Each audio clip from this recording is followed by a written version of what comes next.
Hello, bienvenue sur le podcast Passe-moi la Bible. Je suis Ochlia, je suis en compagnie de Stacy. et Maëva. Passe-moi la Bible, c'est un podcast chrétien qui aborde différents sujets concernant la jeunesse.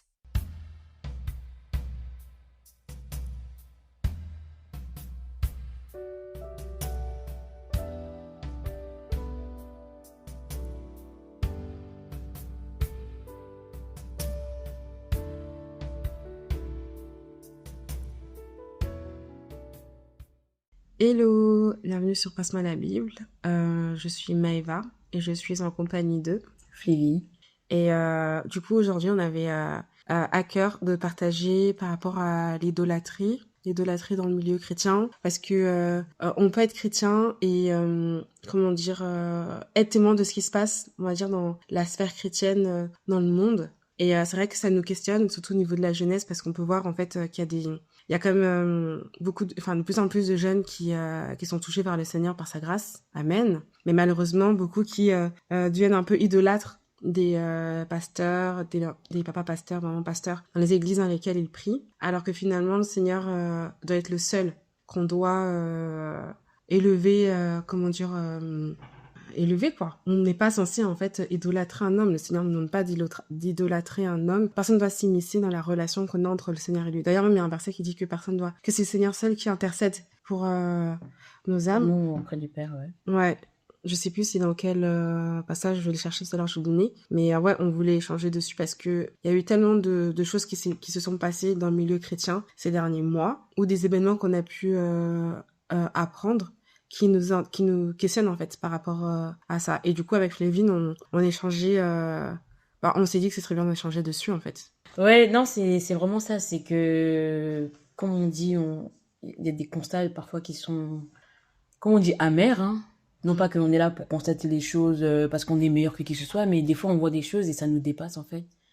Comme on parlait de la jeunesse, surtout les réseaux sociaux en fait, parce que c'est là où on voit les jeunes s'exposer en fait par rapport à leur foi, ce qui est une bonne chose, hein, de pouvoir partager sa foi. Ouais, les réseaux sociaux c'est un bon moyen pour pouvoir propager l'évangile, ça c'est clair. Maintenant, il y a des choses parfois qu'on voit qui sont moins cool entre guillemets, qui sont moins bien. Ouais. Et du coup, c'est un peu ça la discussion du jour, du moins. Ouais, c'est ça. Et ça me fait penser, il y a pas longtemps, j'avais vu une vidéo d'une youtubeuse, pardon. Je sais plus de quelle origine elle est. Je crois qu'elle vient de Belgique. Et en gros, elle est païenne, hein, de ce que je sais, en tout cas des infos que j'ai. Et elle-même, en fait, était choquée. Elle a fait une vidéo où elle réagissait par rapport aux polémiques qu'il y a dans le milieu chrétien, notamment par rapport à un chantre qui est aussi pasteur, qui a été accusé en fait d'avoir eu un mauvais comportement avec sa femme ou son ex-femme, je sais pas exactement aujourd'hui où ils en sont. Et en fait, elle disait, mais comment se fait-il que les chrétiens qui sont témoins de ça, qui voient ça, défendent en fait ce chanteur? C'est pas normal. Si même les païens aujourd'hui s'interpellent et s'interrogent sur le comportement des chrétiens, c'est que c'est grave. C'est-à-dire que nous-mêmes qui avons la vérité, qui nous disons être dans la vérité, il y a un problème. Comment on peut défendre en fait un homme qui traite mal sa femme et qui expose les choses, et nous on est là, on cautionne, on est d'accord. Non mais non, tu ne devrais pas parler de lui comme ça. Non mais ça tu sais pas, etc. Mais attends, si les preuves sont exposées comme ça, est-ce qu'on ne devrait pas plutôt prier que le Seigneur puisse interpeller son enfant, qu'il puisse se reprendre, plutôt que de le défendre à n'importe quel prix? Est-ce qu'on doit défendre les gens à n'importe quel prix? Est-ce qu'on doit les idolâtrer à tel point que on devient même leurs avocats en fait? On voit dans les commentaires les gens qui te disent non mais pas du tout, non mais attends, c'est ton oncle, c'est qui? Quand même c'est ton oncle, s'il a fait le mal, on doit dénoncer le mal. En tant que chrétien, on doit prendre position pour la vérité. Et à partir du moment déjà où on voit qu'il y a des faits avérés, même si on n'était pas là le jour, l'heure, machin, mais c'est avéré en fait. C'est pas comme s'il y avait pas de preuves. Il y a des vidéos qui sont sorties, il y a des témoignages qui sont sortis, il y a plein de choses, mais il y a des gens qui arrivent encore à défendre en brandissant, voilà, ne jugeons point, ou bien en disant, voilà, la chair est faible. Enfin, des versets qui sont déjà hors contexte. Et qui justifient le péché, qui appuient le péché. Mais comment des gens vont se convertir? Comment des personnes, en fait, qui sont dans le péché vont sortir du péché si des personnes qui se disent pasteurs, apôtres, peu importe, chantres, sont dans de tels travers. C'est Mais ça. en fait, où sont les modèles, en fait? Il n'y a pas de C'est ça. modèle. Pas de Il n'y modèle. a pas de modèle. Et la jeunesse, elle veut servir le Seigneur. C'est une bonne chose, mais parfois tellement bancal, tellement hors de la volonté du Seigneur que c'est compliqué, en fait. En plus, il y a un passage que j'avais lu, en plus, il y a quelques jours, que je voulais partager, justement par rapport... parce qu'en fait, on se retrouve aussi dans ce genre de configuration, parce que peut-être que les gens ne lisent pas assez la parole, ou lisent seulement les versets, en fait, qui les arrangent. C'est dans Tite 1, à partir du verset 5. Déjà, le titre du chapitre, c'est les caractéristiques d'un ancien.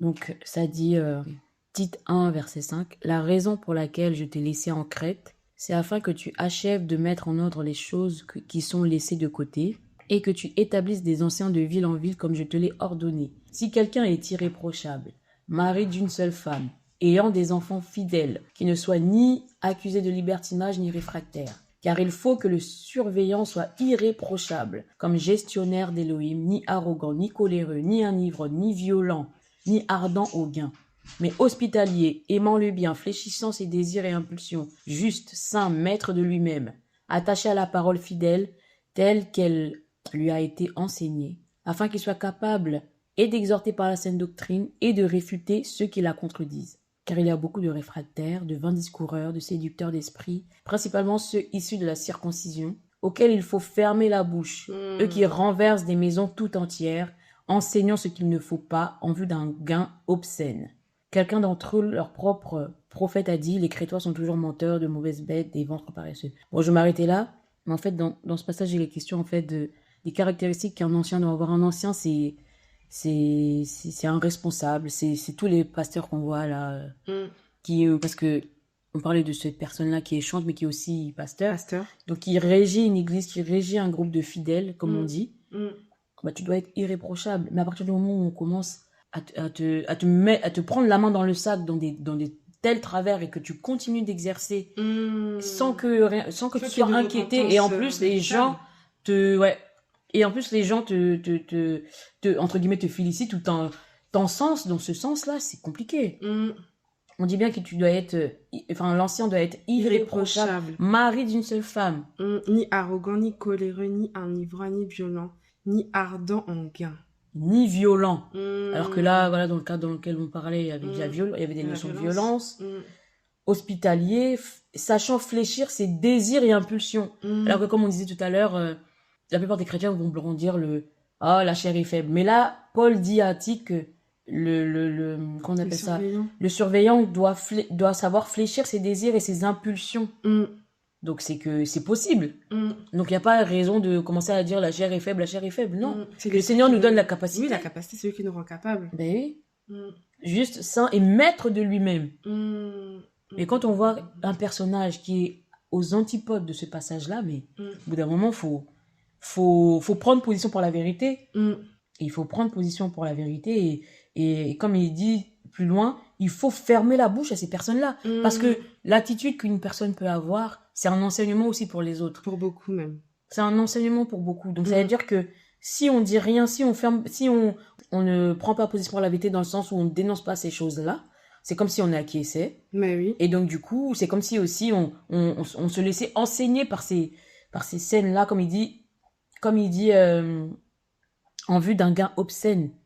Alors, c'est ce qu'on entend dans le milieu chrétien, parfois c'est tellement obscène, c'est tellement absurde, ça nous souille, même de lire les actualités, de voir les actualités. Des fois on est là, on regarde, mais c'est pas sain, ça nous fortifie pas, ça nous édifie pas, donc que le Seigneur nous aide vraiment à... Nous on veut voir des gens qui se battent malgré les difficultés, malgré en fait les épreuves, malgré toutes ces choses, entendre que les gens se sont battus, même si quelqu'un est tombé, qui se relève et qu'on voit que le Seigneur l'a relevé. C'est ça qu'on a besoin de voir. On n'a pas besoin de voir des gens qui tombent matin, midi, soir et qui se confortent dans leur et qui se cherchent des excuses. Ça, c'est pas édifiant. Mais oui. Parce que le Seigneur dit bien, 7 fois le juste tombera et se relèvera. Ok, ça peut arriver de tomber.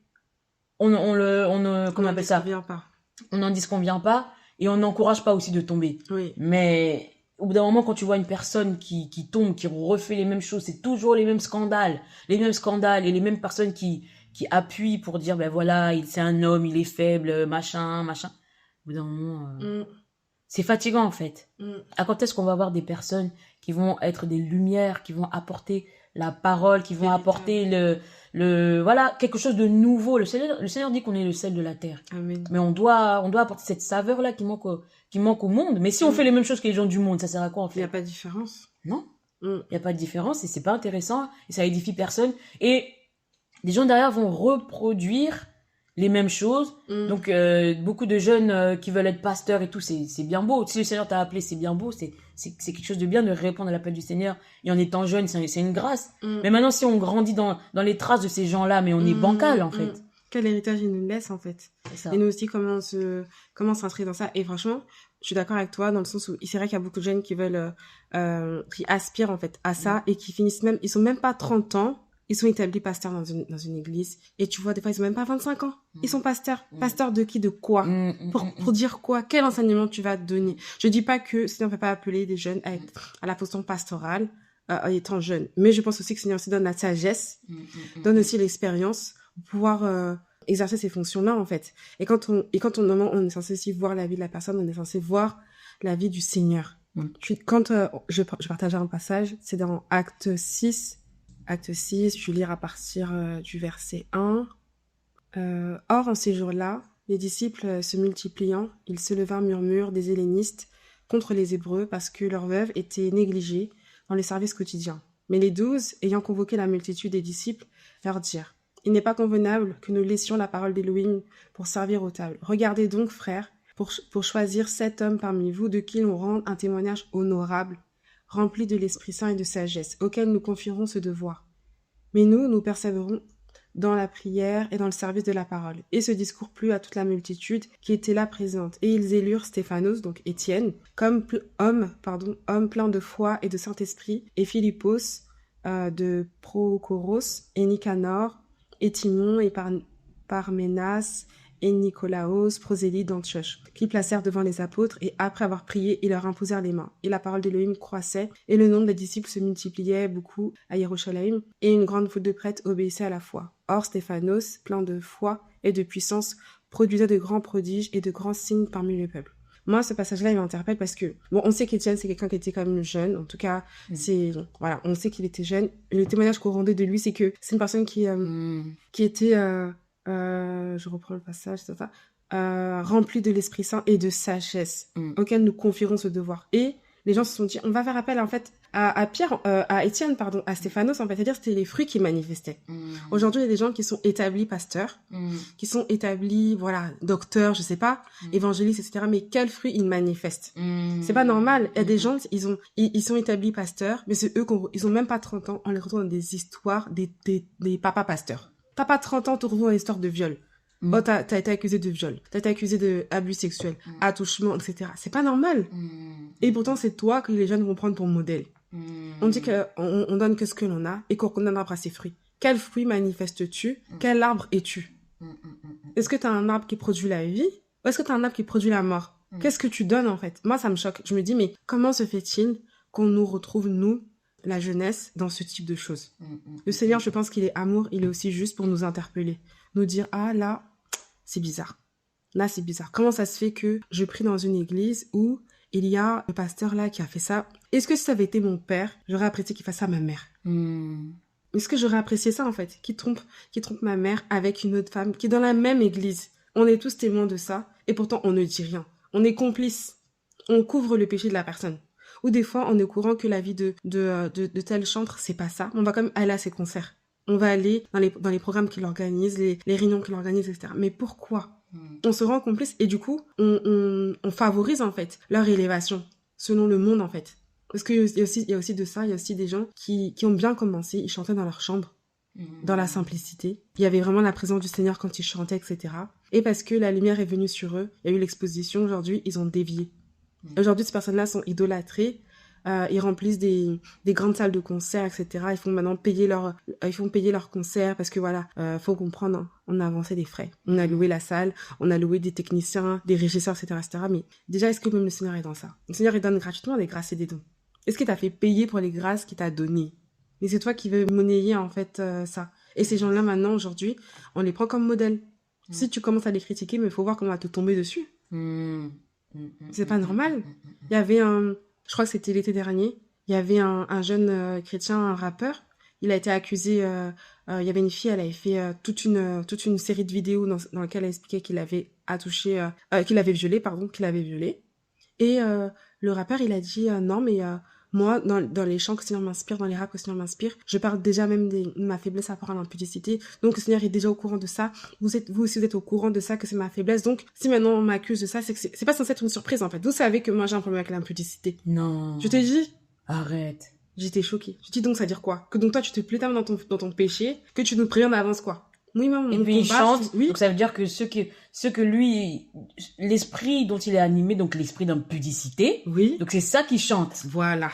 Et il dit ça comme ça et ça choque personne. Ça choque personne. Et la fille a dénoncé ça, faut voir les commentaires, mais tu mens, c'est pas possible, parce que lui, sa copine, c'est un tel, et alors qu'il y avait d'autres filles aussi qui ont fait des vidéos pour accuser la même personne, en ayant des preuves, screenshots, des conversations, tout ça, mais faut voir comment on est voilé à défendre la personne. Mais si on te met les preuves devant toi, déjà même, qui sommes nous-mêmes pour juger? Mais quand on nous met les preuves devant nous, on peut aussi se faire son avis, se dire, ah, là, je vois que comme c'est compliqué. Là, c'est compliqué, moi, je me retrouve dans ça. Je veux plus écouter ça parce que si la personne a le mieux des scandales, et des scandales qui ne rendent pas gloire au Seigneur, des scandales qui sont liés au péché, je veux pas, en fait, être participante de ça, je préfère me retirer. Non, toi, t'es là, puis tu écoutes bien même.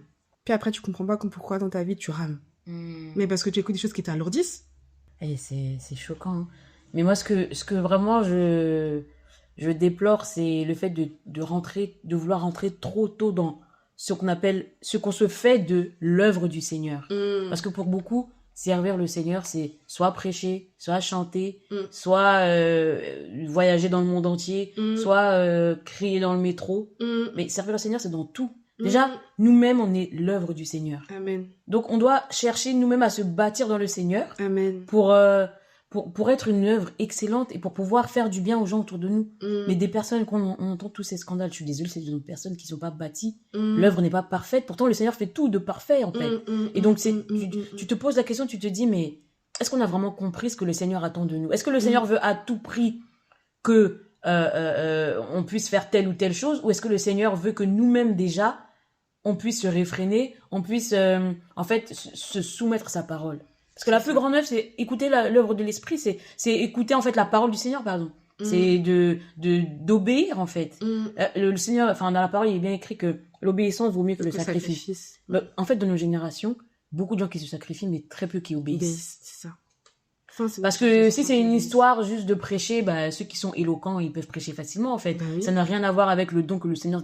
Enfin, il y en a qui prêchent et qui ont pas forcément le don, en fait. Enfin, c'est parce qu'ils sont éloquents. Il y en a qui chantent parce qu'ils savent chanter. Enfin, voilà. Donc, du coup, je me dis, mais Seigneur, il faut vraiment que le Seigneur nous enseigne, en fait. Amen. Il faut vraiment que le Seigneur nous enseigne sa parole comme il faut et qu'on se laisse le temps. On est jeune, oui. Le Seigneur peut nous utiliser dans tel ou tel domaine, il n'y a pas de souci. Mais en ce qui est de prendre... Parce que, en fait, ce que les gens voient pas, c'est que servir Elohim dans le sens de pastoral ou autre, mais tu as des âmes que tu nourris, en fait. Mais quelle nourriture tu vas leur donner? C'est ça. Si toi, tu fais que pécher, tu fais que tomber dans l'impudicité, mais c'est quelle nourriture tu donnes aux gens? Enfin, c'est incroyable, les gens se rendent pas compte que le Seigneur va demander des comptes pour toutes les âmes à qui tu auras enseigné telle ou telle chose. Quand bien même tu enseignes quelque chose qui est beau à l'oreille, qui est bien, qui est juste, mais ta vie derrière, c'est comment, en fait? C'est ça. Parce que l'enseignement, c'est une vie, c'est pas seulement des paroles. Parce que si on va chez les bouddhistes, ils disent des belles choses, des belles paroles. Si on va chez les musulmans, ils disent aussi des belles paroles. Mais maintenant, la vie, l'esprit, quel esprit est derrière, en fait? Donc, c'est interpellant, en fait. De plus en plus, on voit qu'il n'y a plus la crainte du Seigneur, il n'y a plus la sainteté. Il n'y a plus la sainteté, il n'y a plus la sainteté, il n'y a plus la véritable crainte. On ne connaît plus Elohim. Ne connaît plus le Créateur. On fait les choses par mimétisme parce que, il y a quelques années, mon papa spirituel avait fait ça, donc moi je reproduis, mais il n'y a plus l'esprit, il n'y a plus l'esprit, il n'y a plus les directives du Seigneur, et il n'y a plus cette notion de prendre position pour la vérité. C'est-à-dire que, comme tu disais tout à l'heure, ce chantre-là, je l'écoutais avant, mais maintenant que je sais que sa vie n'est pas en règle avec le Seigneur, je n'écoute plus. C'est ça, prendre position pour la vérité. C'est pas forcément, je sais pas ce qu'on entend par là, mais rien que dans sa vie de tous les jours, ne pas faire des choses qui n'honorent pas le Seigneur, en fait. C'est ça. Mais il y en a beaucoup qui...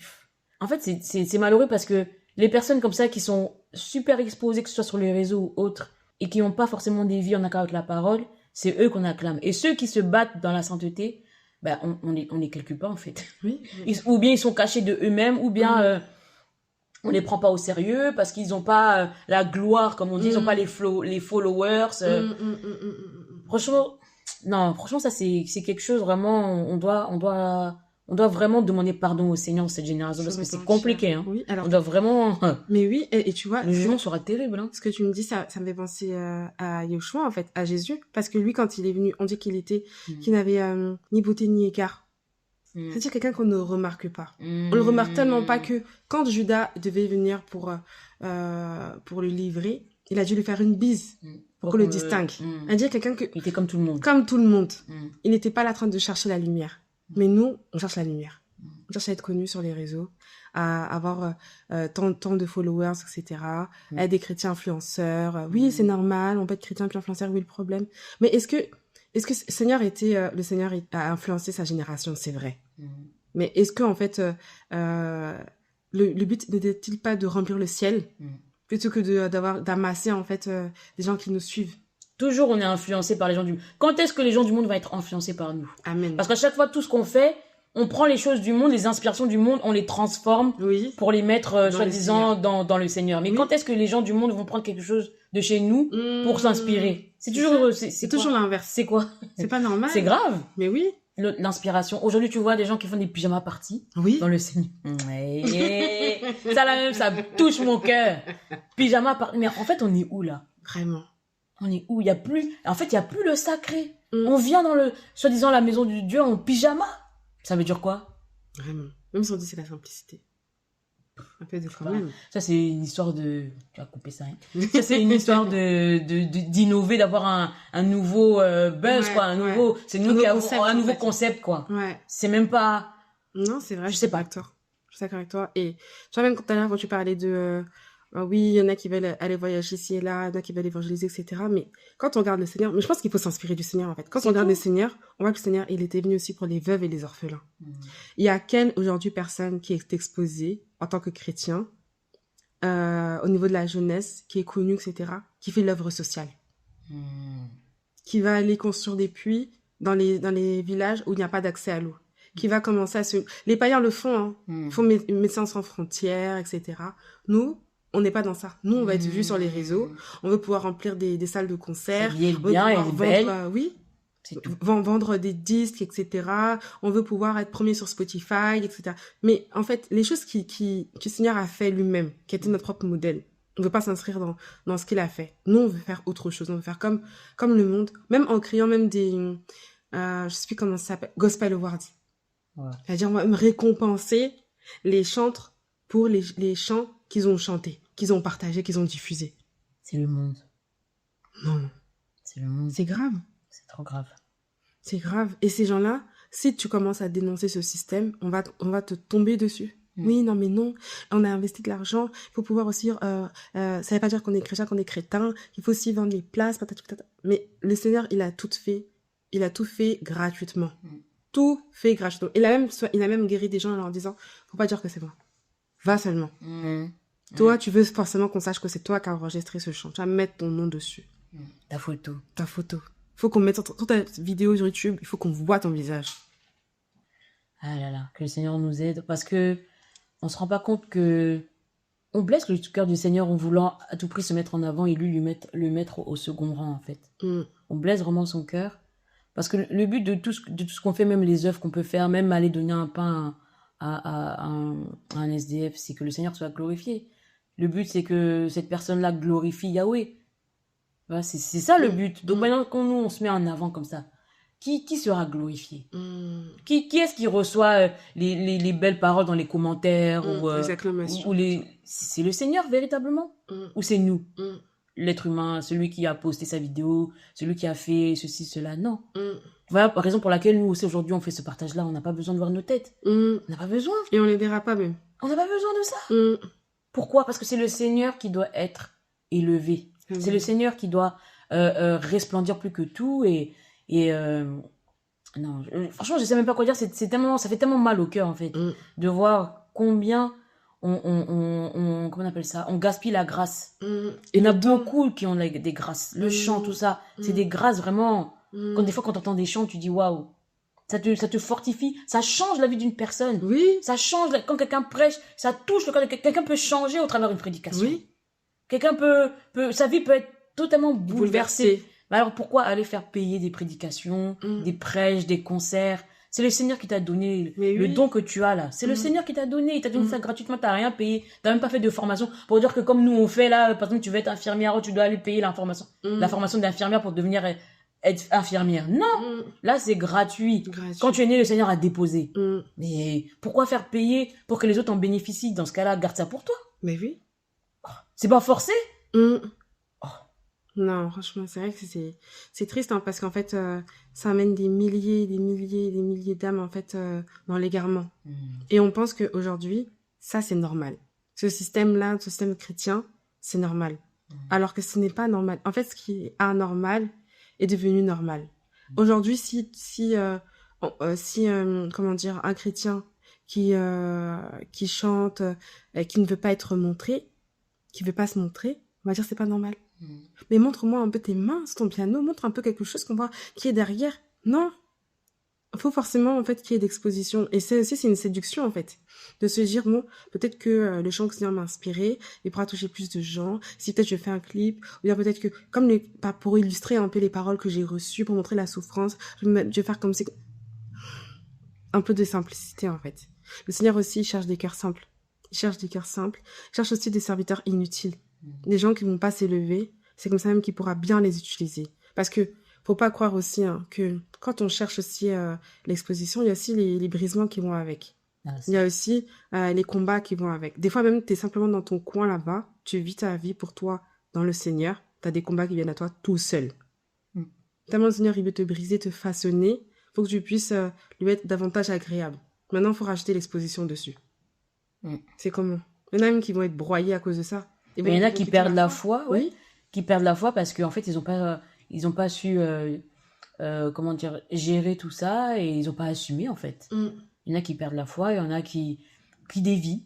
Alors, ils font mine d'être encore dans la foi, comme la parole le dit, ils font profession d'être encore d'Élohim, mais en vérité, à l'intérieur, ils sont morts. Ils sont déjà morts, ce sont des tombeaux blanchis.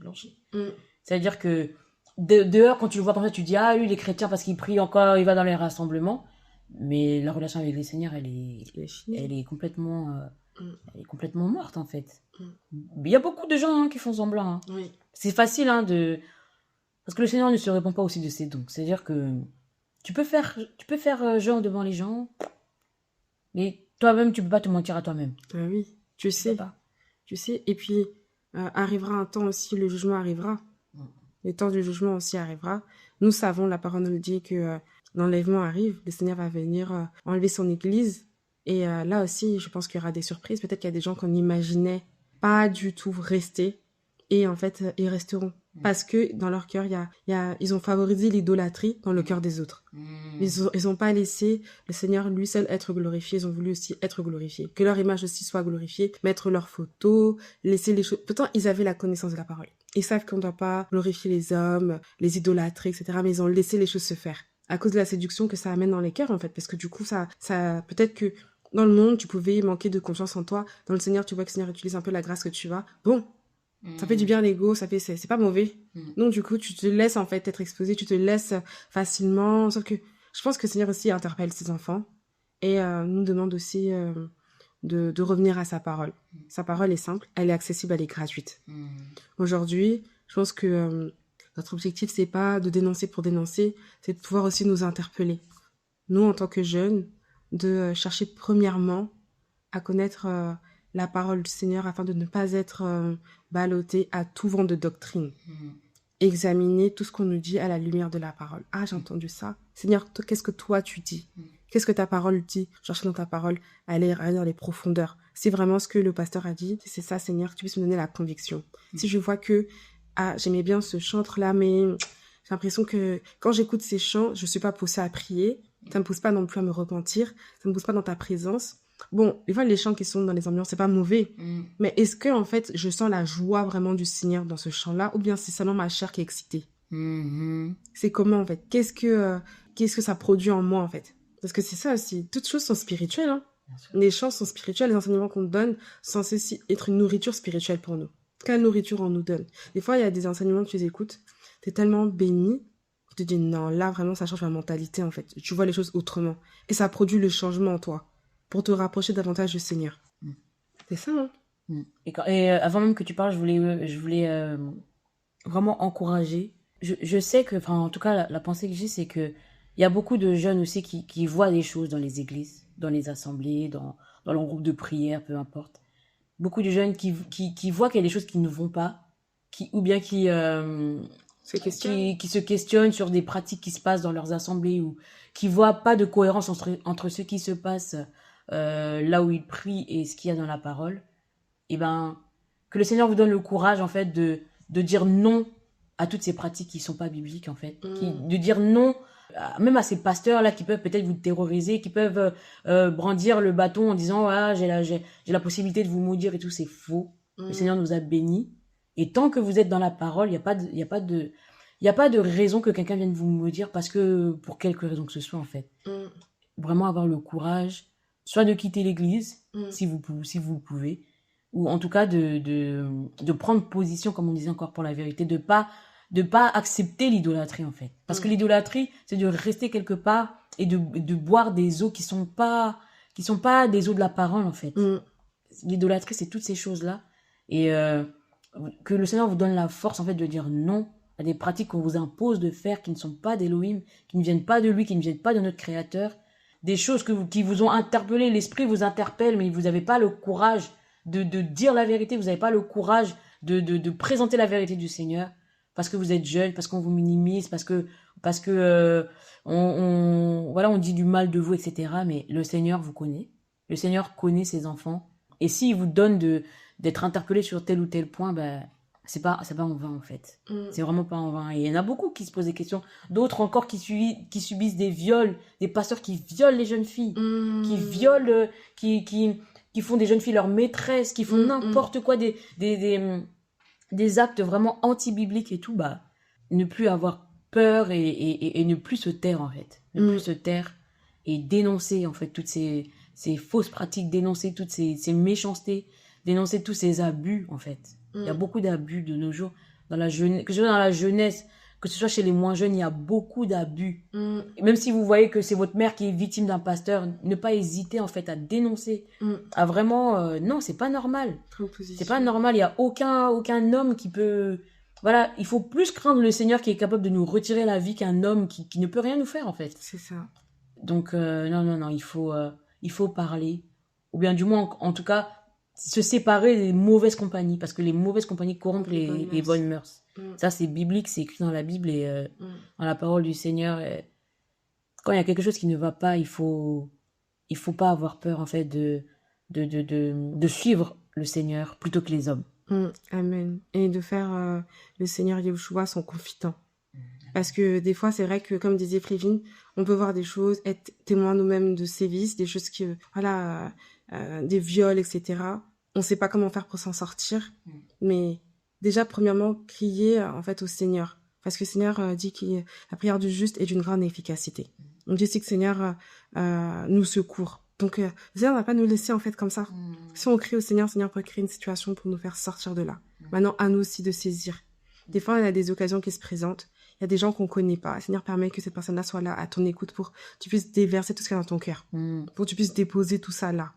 Et ça peut être une oreille attentive pour toi. Ça peut être ta mère, ton père, ta soeur, ta cousine, n'importe qui. Ça peut aussi être une personne à laquelle on s'attend pas. Le Seigneur peut créer en fait une discussion pour que tu puisses exposer les choses et te rendre compte, je suis pas la seule. Il y a aussi d'autres personnes qui ont vu ça aussi, ça. Maintenant, qu'est-ce qu'on fait? Premièrement, je prie. Seigneur, qu'est-ce que tu attends de moi? J'ai vu ça. Est-ce que je dois dénoncer ça tout de suite? Ou tu veux d'abord m'armer, que dans la prière, je sois solide, méditation, je sois solide, pour que demain, je vais exposer les choses, que je puisse aussi venir avec la parole pour dire, voilà, rapport à la parole, il y a ça et ça qui ne vont pas. J'ai remarqué ça maintenant. Je suis pas là pour vous imposer ma foi, simplement pour vous exposer ce que la parole dit. Maintenant, si vous ne voulez pas, moi, je me retire. C'est ça. Parce que le salut est personnel. On peut vivre avec des chrétiens, On peut aller dans des assemblées pendant 10 ans, 5 ans, suivre sa maman, suivre son papa, suivre des amis qui vont dans une église, nous-mêmes aller dans l'église pendant des années. Mais le salut est personnel. C'est pas un salut qui est collectif. Hein. Mais Seigneur, si t'interpelles toi, c'est pour une raison. On ne sait pas combien il y a d'âmes derrière nous. Premièrement, déjà, il y a les gens de notre famille. Des fois, nos familles témoignent de nous dans le mauvais sens en disant, oui, toi dans ton église, tu vois là-bas, puis tu ne respectes pas, et puis tu nous parles mal, et puis tu rentres tard, et puis si, puis quel témoignage nos parents rendent de nous, en fait, nous qui avons donné notre vie au Seigneur. Normalement, on doit gagner nos parents, en fait, au Seigneur, que eux aussi puissent accepter la vérité. Parce que nous savons que cette vérité-là, c'est la vérité qui sauve. Nous voulons que nos parents soient sauvés aussi. Ils doivent aussi pouvoir voir le changement que le Seigneur a opéré en nous. Les gagner, en fait, au Seigneur. Mais si on voit que notre comportement s'est dégradé depuis qu'on a donné du Seigneur, il y a un problème. Si on est plus obéissant au pasteur qu'à notre père ou à notre mère, moi je pense qu'il y a un problème. Il y a un équilibre. Si le Seigneur a fait de cette personne ton père, cette personne ta mère, il ne s'est pas trompé. Ça ne veut pas dire que ces personnes-là sont parfaites parce que personne n'est parfait. Il y a aussi des parents qui sont défaillants. Mais le Seigneur aussi est notre premier parent. Il est à la fois notre père et à la fois notre mère. Amen. C'est lui aussi qui nous rééduque, qui nous redresse, comme il peut aussi le faire pour nos parents, parce que eux aussi répètent des traumas, répètent des choses, de un héritage spirituel parfois, tout ça qui traîne depuis des années en fait. Des fois, par rapport à ta propre vie, toutes les chaînes des condamnations dans la famille seront brisées. Et il faut que toi, tu te réveilles. On te retrouve plus dans des trucs qui ne rendent pas gloire au Seigneur. Vraiment, je pense que c'est... Moi-même, ça m'interpelle que celui qui est debout prenne garde de tomber aussi. Pas parce qu'on en parle aujourd'hui qu'on est meilleur que qui que ce soit. On ne l'est pas. L'idolâtrie, ça guette tout le monde. Hein. Tous les hommes, je pense, peuvent tomber dans l'idolâtrie parce que tu peux, penser qu'un tel est meilleur que toi, donc tu vas prendre comme modèle, etc. Mais notre premier modèle, c'est le Seigneur. C'est le Seigneur. D'ailleurs, même, je crois qu'on dit que les gens sont chrétiens parce qu'ils sont comme Christ, imitateurs de Christ, en fait. Donc, on doit premièrement chercher à être ses imitatrices et ses imitateurs pour pouvoir avoir le modèle parfait. Amen. Amen. Je suis l'œuvre de tes mains. Papa, je vis pour toi. Je suis l'œuvre de tes mains. Oh, moi je suis l'œuvre de tes mains. Papa, je vis pour toi. Ma vie ne dépend que de toi, Yeshua. Oh, moi je suis l'œuvre. Pour toi je vis, pour toi je vis. Papa, je vis pour toi. Yeshua, mon amour. Oh, moi je suis l'œuvre. Papa, je vis pour toi. Pour toi je vis, Yeshua. Oh, moi je suis l'œuvre de tes mains. Papa, je vis pour Ma vie toi. ne dépend que de toi. Je suis l'œuvre de tes mains. Oh, moi je suis Je m'agrée